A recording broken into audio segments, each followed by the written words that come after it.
ফুটন্ত গরম জলের মধ্যে কাঁচা ডিম ফাটিয়ে দিয়ে ব্রেকফাস্ট হোক বা সন্ধ্যের টিফিনের জন্য দারুণ টেস্টি রেসিপিটি কিন্তু বানিয়ে নিতে পারেন।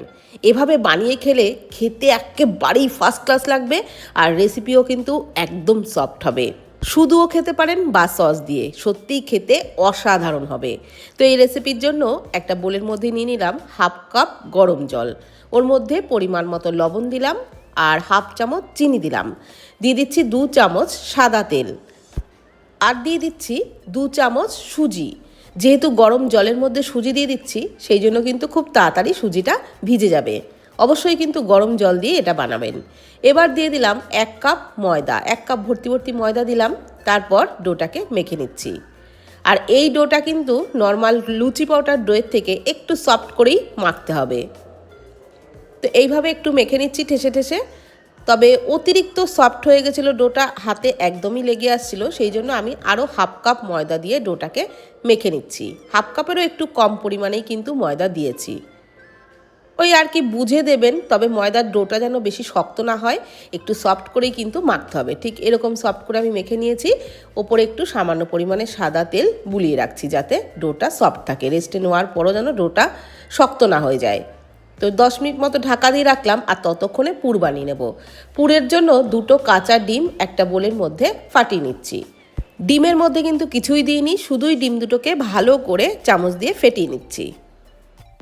এইবার কড়াইয়ে আগে থেকেই জল গরম করে নিয়েছিলাম। জল যখন ভালোভাবে ফুটতে শুরু করেছে, তখনই কিন্তু ডিমের গোলাটা দিয়ে দিচ্ছি। তো পুরোটাই দিয়ে দিয়েছি, আর তারপর ঢাকনা চাপা দিয়ে 3-4 মিনিট মতো মিডিয়াম টু লো ফ্লেমে ফুটিয়ে নিয়েছি। এখন দেখুন ডিমটা কিন্তু জমাট বেঁধে গেছে। তো এইরকম জমাট বেঁধে গেলেই হাতা দিয়ে তুলে নিতে হবে। খুব বেশি ডিমটা দেওয়ার সাথে সাথেই কিন্তু একদম নাড়াচাড়া করবেন না। 3-4 মিনিট মতো ঢেকে রাখবেন। ডিমটা যখন জমাট বেঁধে যাবে, তখনই কিন্তু তুলে নিতে হবে। তো এইবার পুরের জন্য কড়াইয়ে দিয়ে দিলাম 2 টেবিল চামচ সাদা তেল, হাফ চামচ গোটা জিরে, 3-4 কোয়া রসুন কুচি দিলাম, আর দিয়ে দিচ্ছি কাঁচা লঙ্কা কুচি। 2টো কাঁচা লঙ্কা কুচি দিয়েছি, আপনারা যেমন ঝাল খাবেন সেই বুঝেই দেবেন। একদম লো ফ্লেমে নাড়াচাড়া করে রসুন কাঁচা লঙ্কা ভেজে নিচ্ছি। আর তারপর দিয়ে দিচ্ছি পেঁয়াজ কুচি।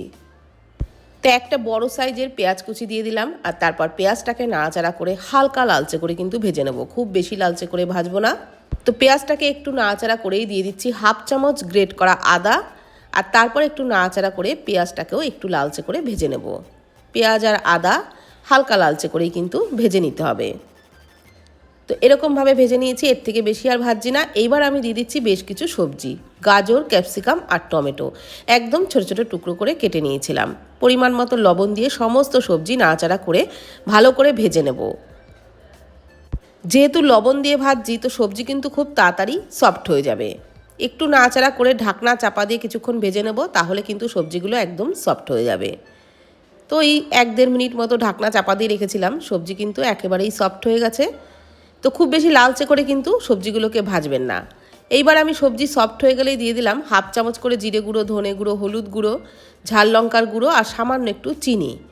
আর এই সমস্ত দিয়েও নাড়াচাড়া করে আরও একটু সবজিগুলোকে ভাজা ভাজা করে নিচ্ছি। আর তারপর ওর মধ্যে সিদ্ধ করে নেওয়া ডিমটা পুরোটাই দিয়ে দিলাম। আর ডিমটা দেওয়ার সাথে সাথে গ্যাসের ফ্লেমটাকে একটু বাড়িয়ে দিয়ে ডিমটাকে কিন্তু ভালো করে ভেজে নিতে হবে। যেহেতু কাঁচা ডিম জলের মধ্যে দিয়ে সিদ্ধ করেছি, তো ডিমের মধ্যে হালকা একটু জলভাব থাকবে, কিন্তু সেটা কিন্তু ভালোভাবে ভেজে একদম শুকিয়ে নিতে হবে।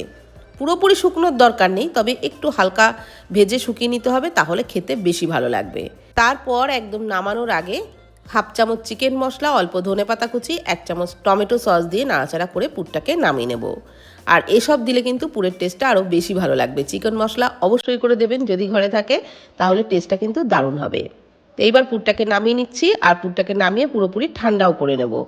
আর ওদিকে যে ডোটা মেখে রেখেছিলাম, সেটাও কিন্তু 10 মিনিটে সুন্দর সেট হয়ে গেছে। তো আবারও একটু মেখে ওর থেকে লেচি কেটে নেব। মিডিয়াম সাইজের করে সব লেচিগুলো কেটে নেব। সব লেচিগুলোকে কেটে নেওয়া হয়ে গেলে শুকনো ময়দা দিয়ে পরোটা বেলে নেব।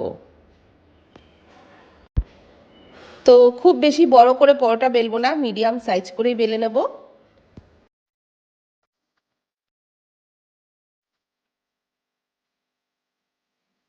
তো এরকম একটা মিডিয়াম সাইজ করেই কিন্তু পরোটা বেলে নিতে হবে, খুব বেশি বড় করে বেলার দরকার নেই। আর তারপর যে পুরটা তৈরি করে রেখেছিলাম, সেটা মাঝখানে বেশ খানিকটা পরিমাণে দিয়ে দিচ্ছি। পুর একটু বেশি করে দিলে তাহলে খেতে অবশ্যই বেশি ভালো লাগবে। তো এইবার দুটো মুখ নিয়ে কিন্তু একসাথে খুব ভালো করে জুড়ে দিতে হবে। তো এইভাবে একটু ভাঁজ করে নিচ্ছি চারিদিকটা, যাতে এক্কেবারেই পুর বেরিয়ে না যায়। তো এইরকম সুন্দর করেই কিন্তু প্রত্যেকটা টিফিন বানিয়ে নিতে হবে।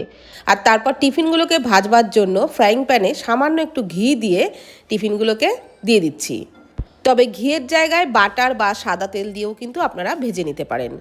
আর উল্টে পাল্টে একটু চেপে মিডিয়াম ফ্লেমে ভাজবেন, দেখবেন প্রত্যেকটা টিফিন সুন্দর ফুলে উঠবে। দেখুন কত সুন্দর ফুলে উঠছে। আর এই রকম লালচে করে কিন্তু একটু সময় নিয়ে ভেজে নেবেন, তবেই খেতে বেশি ভালো লাগবে। তো আমি এই রকম লালচে করে ভেজে নিয়েছি, তুলে নিচ্ছি। আর একইভাবে কিন্তু আমি বাদবাকি টিফিনগুলোকেও তৈরি করে নিয়েছি। দেখুন প্রত্যেকটাই কিন্তু এরকম সুন্দর ফুলেছে। তো ডোটাকে কিন্তু ওই রকম সফট করেই মাখবেন, তাহলে প্রত্যেকটা টিফিন এরকম সুন্দর ফুলবে আর খেতেও দারুণ টেস্ট হবে। তো সবগুলোকেই আমি একই রকমভাবে রেডি করে নিয়েছি। সত্যিই বন্ধুরা, যেমন সফট হয়েছিল তেমনই কিন্তু খেতেও এগুলো অসাধারণ টেস্ট হয়েছিল।